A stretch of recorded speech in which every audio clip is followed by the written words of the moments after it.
بعد اخر حلقه عملتها عن عمرو دياب لقيت في كام كومنت كده بيدافعوا عن عمرو دياب، فاستغرقت في التفكير لحظه. خدت بالك من اللغه العربيه؟ قعدت افكر كده شويه هو بجد ليه ممكن حد يعمل كده؟ فلقيت ان في ازمه موجوده فعلا. يعني بعد حوارات المشاهير السيئه الكتير جدا سالت نفسي سؤال بسيط، هو العيب في مين؟ طبعا انت هتقول لي العيب في انا، امشي يالا يا ابن العبس من هنا. او هتفكر ان انا هقول ان العيب في البشر كالعاده، يعني زي ما بقول كل حلقه او كل دقيقه العيب في البشر. لا، المره دي بص، هما البشر كده كده فيهم عيوب الدنيا وانا ما بحبهمش، بس في بشر يعني في فئه كده معينه من البشر مفكرين. اكدب عليك لو قلت لك اعرف هم بيفكروا في ايه. انا اشك اصلا ان انت لو شقيت دماغكم كده وفتحت تبص على، اكيد مش هتلاقي. ممكن مثلا تلاقي فرده اير فورس 850 اللي بتتباع على العتبه على الرصيف، او ممكن تلاقي مثلا 127 مجنطه ومفيمه ورشه مط ومعاها طقم سماعات ابن فتاك. بس الاكيد ان انت مش هتلاقي عقل جوه، مستحيل تلاقي عقل. ولو عايز نصيحه من اخوك، يعني حاول ان انت ما تجادلش معاهم على قد ما تقدر، ده لو انت خايف على صحتك الانجابيه طبعا. انما لو انت مش فارق معاك حاجه وبالك طويل وبتاع، ناقش معاهم بس بعيد عني، بعيد عني.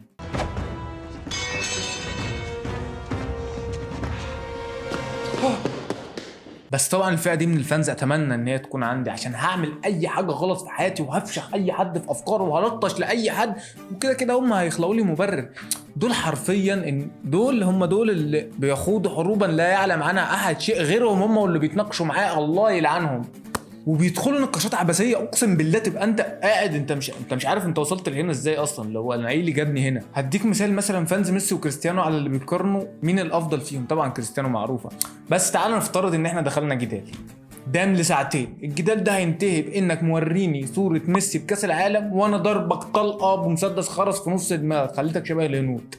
هل كده ميسي بقى الافضل؟ لا. هل كده كريستيانو بقى الافضل؟ بقى الافضل. لا بهزر. بس هل كده كريستيانو استفاد حاجه يعني بعد ما انا اثبتت ان هو الافضل؟ ما استفادش حاجه يا باشا. هو مش فارق معاه اصلا. مفيش اي حاجه حصلت غير ال 256 كيلو بايت اللي انت ضيعت بيهم عشان تحمل لي صوره ميسي بكاس العالم، وانا اديتك طلقه في نص دماغك بمسدس خرس وخليتك شبه الهنود ودخلت السجن. معرفش ليه ادخل السجن، عشان خليتك شبه الهنود. بس اللي انا عايز اوصله ان انت حرفيا ما استفدتش اي حاجه، وضريت نفسك وخسرتني فوق كل ده. لان حرفيا عمر الفنان او الممثل او ايا يكن اللي انت فان ليه ما هيفرق معاه اصلا انت عملت ايه، لان هو ببساطه مش مهتم اصلا. هو بيعمل الحاجه اللي هو بيعرف يعملها وخلاص. اذا كان بيلعب كوره، اذا كان بيمثل، اذا كان بيغني. اصلا معظم المشاهير ما عندهمش سوشيال ميديا، عشان كده دمهم تقيل ابن وسط. فانت انت بتثبت ايه لمين؟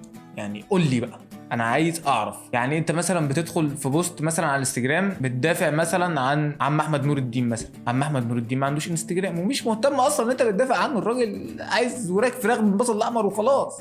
يا صباح الخير يلي معانا يلي معانا يا صباح. طبعا الكلام ده بعيد مثلا عن فانز الانمي او فانز مسلسل معين، لان الناس دي في حته تانية بجد. لان اصلا يعني على الاقل الناس، يعني الناس مثلا اللي انا بتكلم عليهم دول هم بيبقوا مثلا لويال لفنان حقيقي، يعني عايش معانا على كوكب الارض، مش مرسوم بقلم رصاص. او مسلسل مثلا فالسكريبت ده خلص فهم خلاص المسلسل خلص. انت بتدافع عن ايه؟ ابوس ايدك. انا عايز، مش عايز والله اتناقش، عشان انا قلت لك ما تتناقشش مع حد فيهم، فانا مش هتناقش مع حد فيهم. وبجد محتاج افهم ليه ممكن تفتكس مبرر لحد غلط او عمل حاجه غلط وانت تفتكس له مبرر عشان تطلعه صح في الاخر. الا لو هو ماسك عليك زله مثلا، او كنت صغير او حاجه كده. لا، اصل بجد الصح باين ان هو صح والغلط باين ان هو غلط. حتى اللي بيغلط عارف ان هو بيغلط، يعني اللي حياته كلها غلط في غلط هو عارف ان ده غلط بس هو مستمر. انا مش عارف ليه. الناس اللي بتعدي الطريق وهو فضل على الاشاره اصلا 10 ثواني، ما هو عارف ان ممكن عربيه تلوش وعارف ان هو غلطان، بس برضه هو مكمل، بس عارف ان هو غلط. فاهم الفكره؟ فانت ليه تفتكس مبرر؟ عامل بجد زي الحوار اللي حصل من كام يوم لما التيك توكرز كلهم كانوا بيعملوا اعلانات لمنتجات مقاطعه، فطلع واحد كده من العدم، معرفش انا لو شفته ممكن اضربه بالكرباج. هو طلع واحد كده او فان ليهم، اكيد انا متاكد ان هو مثلا من فانز فرح رشدي مثلا، ما اعرفش ليه انا حاسس ان هو فانز فرح رشدي. طلع وقال لك يا جدعان دول ماضيين على شروط جزائيه. فهو افتكس مبرر من عنده وهم ما صدقوا، بيقولوا يا جدعان عندنا شروط جزائيه ويعملوا الايموجي اللي هو شروط جزائيه يا جماعه، احنا ماضيين شروط بملايين الدولارات. وبجد مش قادر افهم يعني ايه الشرط الجزائي اللي ممكن يمضي عليه تيك توكر مثلا؟ حركه الاكسبلور مثلا. فطلع كام واحد ليه في التسويق والعقود والكلام ده، طلع قال لك ببساطه دول ما بيمدوش، دول بيلبورد يعني لوحه متنقله بياخدوا القرشينات بتاعتهم ويتكلوا على الله. فليه انتوا خلقتوا المبرر؟ يعني ليه شبطتوا في المبرر؟ يعني انتوا بتعملوا حاجه غلط واحنا عارفين ان انتوا بتعملوا حاجه غلط، وانتوا عارفين ان انتوا بتعملوا حاجه غلط، بس انتوا مزنوقين في قرشين عشان تطلعوا الساحل في الصيف. ليه تخلقوا مبرر؟ انا لا افهم بجد. لما بلاقي المبررات دي بجد نفسي تجزع، بقرف كده من جوه. بتفكرني مثلا وانا واقف قدام الضابط في الكمين وهو موقفني وانا عمال اخلق له مبررات. انا ليه مفايم العربيه كلها ورشيشها مط وماشي من غير نمر ومن غير رخص؟ اخلق له مبرر ايه يعني؟ هعمل له ايه؟ خلاص انا غلطان وعارف ان انا غلطان وهو عارف ان انا غلطان، خلاص بقى استحمل عشان انا وماشي عارف ان انا ماشي غلط وخلاص بقى. يبقى استحمل لما اجي اتحط في ما اخلقش مبرر اقول له لا انا رشيشها مط عشان الشمس اخد الاشعه فوق البنفسجيه وافيد البيئه. هخلق له مبرر ازاي؟ انا عارف ان انا غلط، خلاص بقى يبقى استحمل. برضه زي الناس اللي خلقت مبرر لمحمد صلاح عشان هو حلق شعره وبنوا عليه النظريه اوه ماي جاد محمد صلاح حلق شعره عشان ما ياخدوش وشه في الاعلانات القديمه فالناس تعرف ان محمد صلاح. ليه؟ يعني ليه مثلا ما يكونش محمد صلاح حلق شعره مثلا عشان امل، او مثلا هيعمل زراعه شعر؟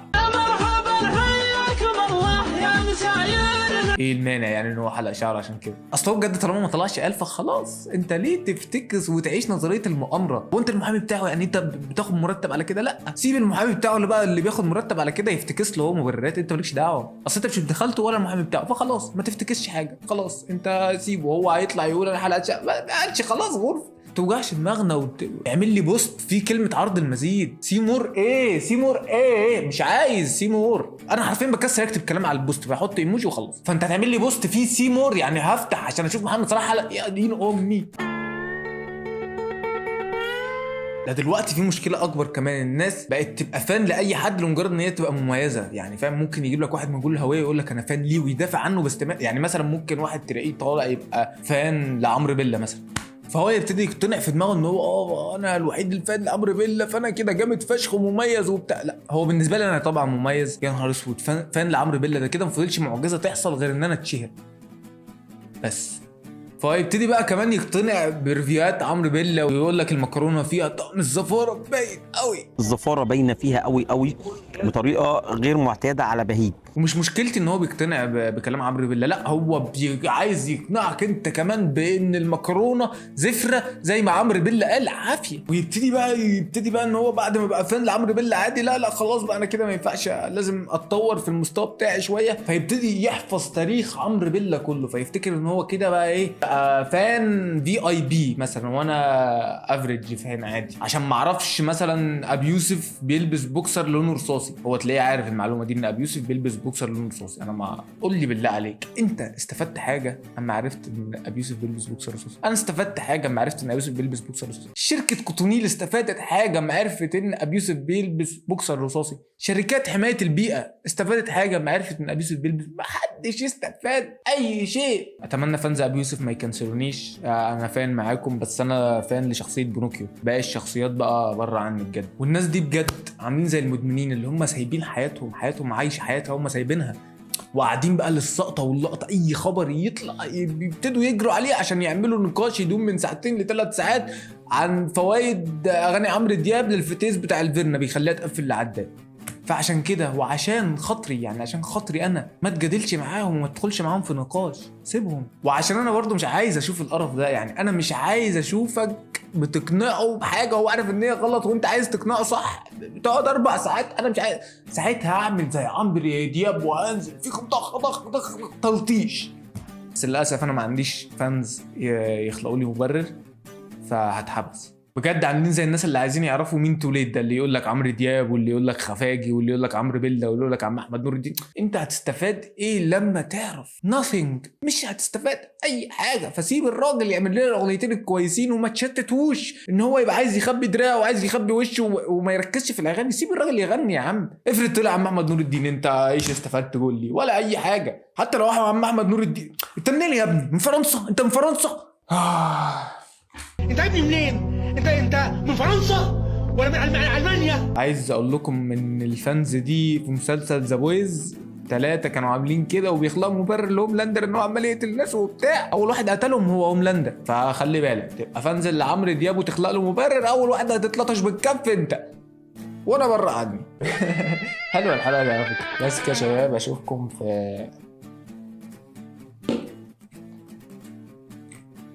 حلقه جديده.